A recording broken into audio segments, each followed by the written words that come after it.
A Course in Miracles, Manual for Teachers. 14. How will the world end? Can what has no beginning really end? The world will end in an illusion, as it began.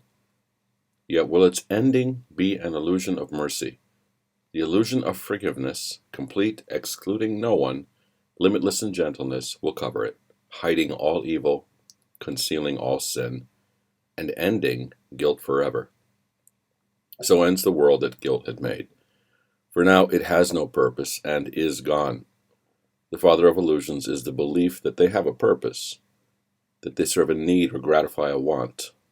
Perceived as purposeless, they are no longer seen.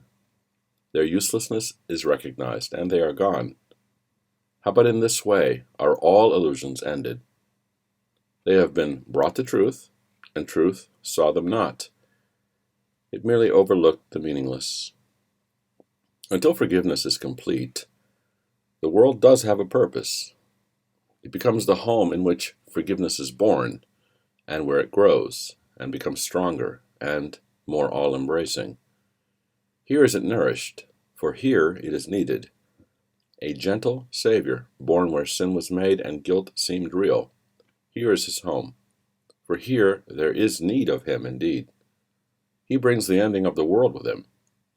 It is his call God's teachers answer, turning to him in silence to receive his word.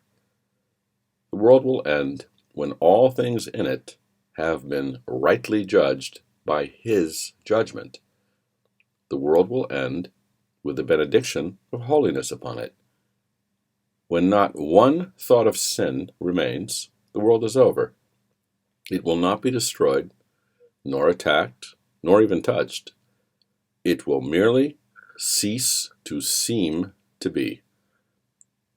Certainly this seems to be a long, long while away. When not one thought of sin remains, appears to be a long-range goal indeed. But time stands still and waits on the goals of God's teachers. Not one thought of sin will remain the instant any one of them accepts the atonement for himself.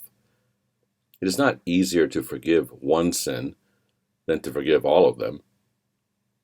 The illusion of orders of difficulty is an obstacle the teacher of God must learn to pass by and leave behind. One sin, perfectly forgiven by one teacher of God, can make salvation complete. Can you understand this? No. It is meaningless to anyone here, yet it is the final lesson in which unity is restored. It goes against all the thinking of the world, but so does heaven. The world will end when its thought system has been completely reversed. Until then, bits and pieces of its thinking will still seem sensible. The final lesson which brings the ending of the world cannot be grasped by those not yet prepared to leave the world and go beyond its tiny reach. What then is the function of the teacher of God in this concluding lesson? He need merely learn how to approach it, to be willing to go in its direction. He need merely trust that if God's voice tells him it is a lesson he can learn it. He does not judge it either as hard or easy. His teacher points to it, and he trusts that he will show him how to learn it.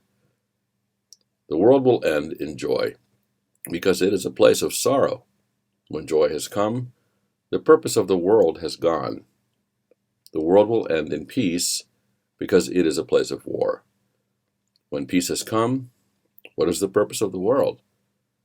The world will end in laughter, because it is a place of tears.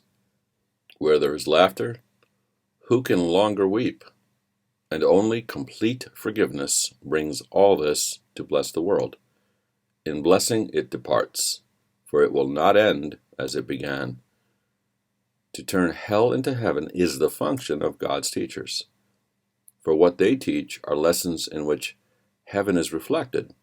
And now sit down in true humility and realize that all God would have you do, you can do.